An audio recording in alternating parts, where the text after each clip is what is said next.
Bonjour, merci de nous rejoindre sur namli.sn pour vous informer. D'abord les titres avec Amico Ledio. À suivre dans ce JT des sports, du football avec la Ligue 1 et le Jaraaf qui retrouve le fauteuil de leader. De la lutte avec la victoire de Forza sur Khadim Ndiaye 2, nous parlerons aussi de rugby avec les victoires de Yoff et des Tigres en quart de finale des playoffs. En basketball, nous irons à la découverte de l'ASVD, petit poussé de la N1 féminin. Mais auparavant, retour sur la finale de la Coupe Saint-Michel et la troisième victoire d'affilée des étudiants. Basketball pour démarrer ce journal, jamais 203, le Dakar University Club a corroboré l'adage en remportant la 41e édition de la Coupe Saint-Michel aux dépens de Mermoz 77-55. Mermoz Basket Club, qui espérait être l'exception qui confirme la règle, s'est heurté à un bloc estudiantin expérimenté. Retour en image sur le sac du Duc.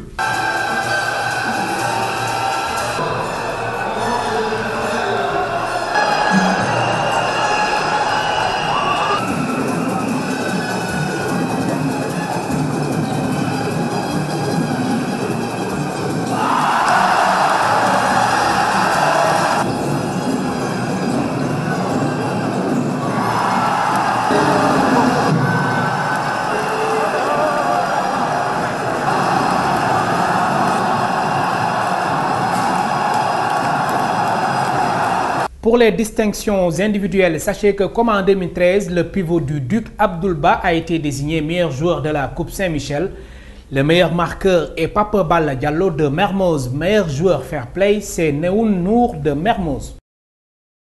Rubrique découverte de ce journal, nous restons toujours avec la balle orange pour vous présenter l'AS Ville de Dakar, un jeune club aux grandes ambitions, comme nous l'explique Yadmo Diop, son président. ASC qui est né aussi des centres de l'ex-ASC municipalité.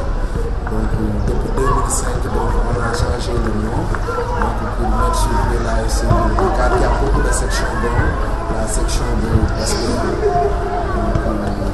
Voilà, au-delà du basketball, l'ASC de Dakar fait aussi de la boxe, il y a des scrabble, des jeux de l'esprit, il y a beaucoup de disciplines qui sont faites par surtout les agents de la ville de Dakar. Une nouvelle approche qui a été décidée au niveau du bureau de l'ASC de faire la priorité par rapport au basketball. D'autant plus que nous avons un centre de formation au niveau des Parcelles Assainies où quand même la petite catégorie est formée.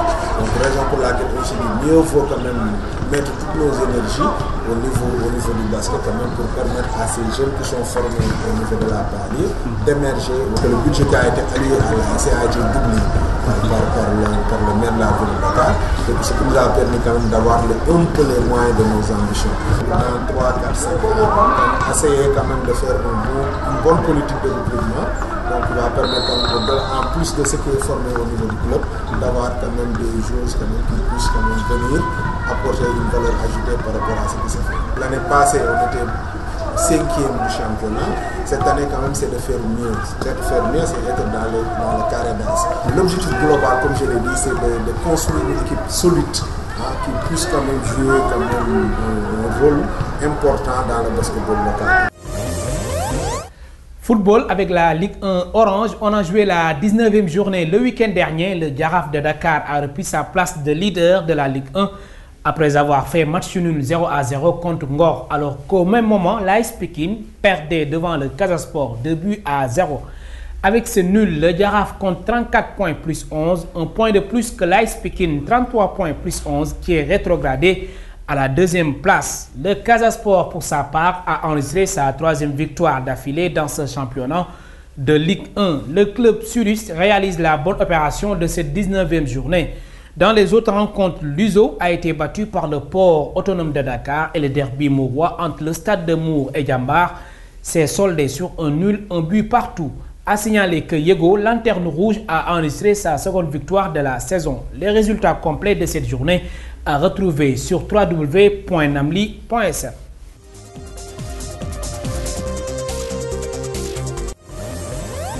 Ligue 2, Douane retrouve la Ligue 1 après une saison au purgatoire. Les Gablous, battus par Niambour 2-1, ont profité du match nul entre Barguet et Renaissance. Dans la poule B, c'est toujours le statu quo entre Guédiawaye Football Club et Etix. Résultats, classement et agenda de la Ligue 1 et de la Ligue 2, c'est à suivre sur www.namli.sn.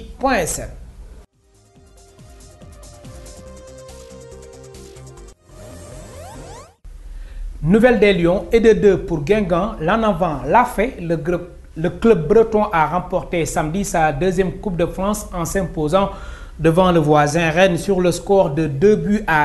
Le milieu de terrain sénégalais Moustapha Diallo du Guingamp n'a pas été titularisé. L'ancien joueur du Jaraaf est entré à la 69e minute de jeu à la place de Christophe Mandane. Moustapha Diallo, frère d'Omar Diallo, ancien portier des Lions, devient le 12e Sénégalais à gagner la Coupe de France. Retour gagnant de Souleymane Diawara, l'international sénégalais titularisé dimanche dernier face à l'Olympique lyonnais à l'occasion de la 36e journée de la Ligue 1 française, a ouvert le score pour l'OM à la 14e minute qui s'est finalement imposé 4-2. La Fédération sénégalaise de football et Orange ont renouvelé mercredi leur contrat de partenariat pour 4 années supplémentaires d'un montant de 2,590 milliards de francs CFA. Ce contrat va couvrir la période 2013-2017. À ce propos, écoutons Augustin Senghor au micro de Cheikh Diallo.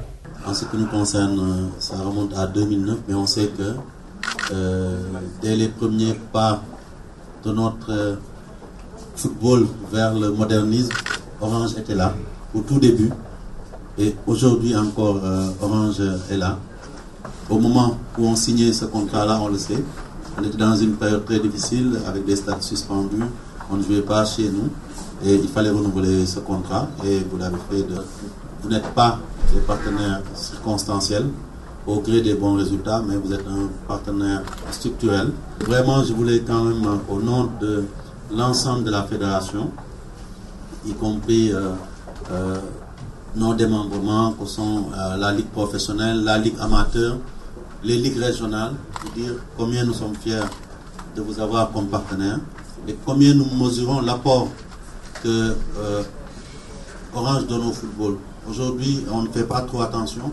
Quand on parle de chiffres, on ne fait attention qu'à l'équipe nationale. Mais le football local dans son ensemble coûte sur une saison au bas mot 1,5 milliard à 1,6 milliard. Et il y a une grande part qui est apportée par Orange. Pour Awagnan, directrice communication commerciale et marketing d'Orange, l'objectif c'est de développer le football sur le plan national et international. Nous cheminons à vos côtés, quelles que soient les performances de l'équipe nationale, puisque contrairement peut-être à d'autres, nous ne sommes pas une marque opportuniste, nous sommes plus dans le développement, dans la continuité, et on s'inscrit dans une logique d'accompagnement dans la durée. Ce partenariat que nous inscrivons encore une fois dans la durée, puisque nous avons signé pour 4 ans, avec quelques axes d'amélioration. Aujourd'hui, au-delà de l'équipe A et B que nous accompagnons aussi l'équipe olympique. Sans compter donc les efforts que nous avons faits sur la partie donc des primes, et tout ça pour aider justement au rayonnement de ce football sénégalais tant apprécié et aimé sur le continent. En rugby, Yoff et Tigre ont décroché leur ticket pour les demi-finales du championnat de rugby à 15. Yoff a battu l'ASFA 24-12. Tigre s'impose devant Requin 13-12. Lutte avec frappe pour terminer ce journal. Forza se relance après sa victoire samedi face à Khadim Ndiaye numéro 2. Mesdames et messieurs, voilà, c'est la fin de ce rendez-vous avec l'actualité sportive sur namli.sn. À bientôt.